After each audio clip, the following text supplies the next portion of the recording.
नमस्कार। तो चलिए आज हम महाजनपदों के रहस्यों को उजागर करते हैं, लेकिन जरा हट के अंदाज में। हम इतिहास को एक कहानी के जरिए समझेंगे, जिसमें हमारे दो किरदार हमें सीधा प्राचीन भारत के उस बहुत ही दिलचस्प दौर में ले चलेंगे। तो हमारी कहानी की शुरुआत होती है समायरा और हरिओम के साथ। दोनों एक बड़ी अच्छी सी रोमांटिक डेट पर हैं, लेकिन जैसा कि उनके साथ हमेशा होता है, इतिहास के कुछ और ही प्लान्स हैं उनके लिए। समायरा की ये जो झुंझलाहट है, इसे समझा जा सकता है, और यही बात हमें सीधा कहानी के सेंटर में ले आती है कि जब इतिहास आपको बुलाता है तो आप उसे अनदेखा नहीं कर सकते, भले ही आप बस एक कप कॉफी पीना चाहते हो। हरिओम का मजाक तो बीच में ही रह जाता है। अचानक एक चमकता हुआ पोर्टल खुलता है और इससे पहले कि वो दोनों कुछ समझ पाते, उन्हें समय का एक बवंडर अपनी ओर खींच लेता है, और बस एक ही पल में वो आज की दुनिया से सीधे प्राचीन भारत पहुंच जाते हैं। लेकिन सवाल ये है कि वो असल में हैं कहाँ? जैसा कि उन्हें जल्द ही पता चलने वाला है, वो आ पहुंचे हैं महाजनपद काल में, जो कि उथल पुथल और बड़े बदलावों का दौर था। तो वो 600 ईसा पूर्व में पहुंच चुके हैं, यानी 16 राज्यों के युग में। ये वो समय था जब भारत कई शक्तिशाली राज्यों में बटा हुआ था, और उनका स्वागत करने वाला पहला साइन बोर्ड ही उन्हें बता देता है कि वो किसी बहुत सीरियस जगह पर आ गए हैं। अरे वाह, उनकी लैंडिंग हुई है मगध में, जो उस समय के सबसे ताकतवर महाजनपदों में से एक था। मगध अपनी मिलिट्री पावर और एक बहुत ही कुशल एडमिनिस्ट्रेशन के लिए जाना जाता था, और ये साइन बोर्ड तो बिल्कुल उसी बात की गवाही दे रहा है। ये नक्शा हमें 600 ईसा पूर्व के भारत की एक झलक दिखाता है। आप देख सकते हैं कि ये पूरा इलाका 16 बड़े राज्यों में बटा हुआ है, जिन्हें महाजनपद कहा जाता था। और मगध, जहां हमारे हीरो पहुंचे हैं, वो इस पावर गेम में एक बहुत बड़ा खिलाड़ी था, जो अपनी लोकेशन और लोहे जैसे संसाधनों की वजह से बाकियों पर भारी पड़ रहा था। चलिए इस युग के स्ट्रक्चर को थोड़ा और करीब से देखते हैं। शासन की बात करें तो राजा और मंत्री हुआ करते थे, जो एक बहुत ही मजबूत टैक्स सिस्टम चलाते थे। भाई, सेना और प्रशासन चलाने के लिए ये जरूरी भी था। इकोनॉमी की बात करें तो व्यापार के रास्ते फल फूल रहे थे, और लेन देन के लिए पंच मार्क वाले सिक्के इस्तेमाल होते थे, जो एक डेवलप्ड मॉनेटरी सिस्टम का सबूत है।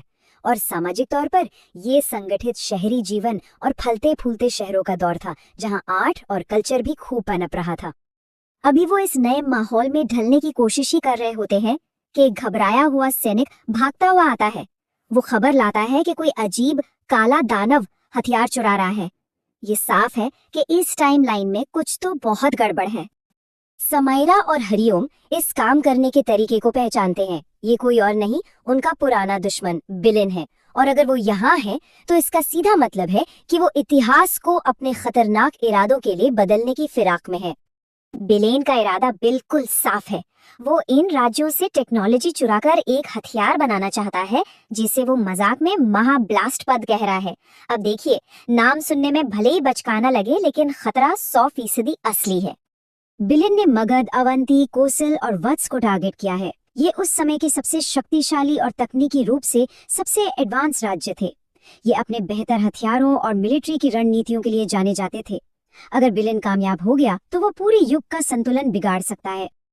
कुछ सुरागों की तलाश में हरिओम और समायरा जंगल में और अंदर जाते हैं, जहां उनकी मुलाकात एक ऐसे शख्स से होने वाली है जो इस युग की दिशा ही बदल देगा। उनकी मुलाकात होती है गौतम बुद्ध से, जिनकी शांति और ज्ञान की बातें बिलेन की तबाही मचाने की इच्छा से बिल्कुल उलट हैं। सोचिए, एक ऐसा दौर जो लगातार लड़ाई और जंग से घिरा हुआ है, वहां बुद्ध का शांति का संदेश कितना क्रांतिकारी रहा होगा। ये टाइमलाइन हमें बुद्ध के जीवन के सबसे जरूरी पड़ाव दिखाती है। लुम्बिनी में उनके जन्म से लेके बोध गया में ज्ञान की प्राप्ति, और फिर कुशीनगर में उनके महापरिनिर्वाण तक। हर एक पड़ाव ने उस फिलॉसफी को शक्ल दिया, जिसने आगे चलकर दुनिया को बदल दिया। इस संघर्ष और मार काट के दौर में बुद्ध की शिक्षाओं ने एक बिल्कुल नया रास्ता दिखाया। 4 आर्य सत्य कि जीवन में दुख है, उस दुख का कारण हमारी इच्छाएं हैं, इस दुख को खत्म किया जा सकता है, और इसे खत्म करने का एक अष्टांगिक मार्ग भी है। ये बातें लाखों लोगों के लिए जीवन को देखने का एक नया नजरिया दे रही थीं। और अब हम पहुंचते हैं कहानी के क्लाइमैक्स पर। विलेन अपने सबसे खतरनाक हथियार ट्राई महापावर मशीन को सामने लाता है। इसे महाजनपदों की मिलीजुली मिलिट्री पावर और टेक्नोलॉजी का इस्तेमाल करने के लिए डिजाइन किया गया है। विलेन का मकसद सिर्फ तबाही मचाना नहीं है, वो इस दौर को अंदर से खोखला करना चाहता है, राज्यों के बीच के तनाव को बढ़ाकर उन्हें एक दूसरे के खिलाफ करके।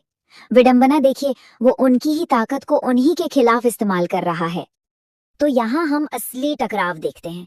एक तरफ नफरत से चलने वाली एक ठंडी कैलकुलेटिंग मशीन है और दूसरी तरफ प्यार और करुणा की एक गर्म जोशी से भरी कभी ना हारने वाली ताकत। लेकिन कहानी में एक मजेदार मोड़ आता है। मशीन जो नफरत और झगड़े की नेगेटिव एनर्जी पर चलती है, वो हरिओम और समायरा के बीच के पॉजिटिव बॉन्ड को प्रोसेस ही नहीं कर पाती। उनके प्यार का ऐसा ओवरडोज हो जाता है कि मशीन का सिस्टम ही क्रैश हो जाता है। विलेन की हार के साथ ही बुद्ध इस पूरे एडवेंचर का आखिरी सबक देने के लिए पहुंचते हैं, एक ऐसा सबक जो समय से परे है और आज भी उतना ही जरूरी है। ये एक लाइन कहानी की पूरी थीम को बता देती है कि इतिहास सिर्फ लड़ाइयों और जीतों के बारे में नहीं है, ये अहिंसा और करुणा के उन पलों से भी बना है जो महाजनपद युग के दौरान नए विचारों के रूप में उभर रहे थे और समाज को एक नई दिशा दे रहे थे। तो आखिर में ये कहानी हमें एक सवाल के साथ छोड़ जाती है, क्या हो अगर इतिहास के सबसे बड़े सबक हमें जंग के मैदानों से नहीं बल्कि ज्ञान और आत्मचिंतन से मिलते हो। ये हमें चुनौती देता है कि हम अपने अतीत को किस नजर से देखते हैं और हम उससे असल में सीखते क्या हैं।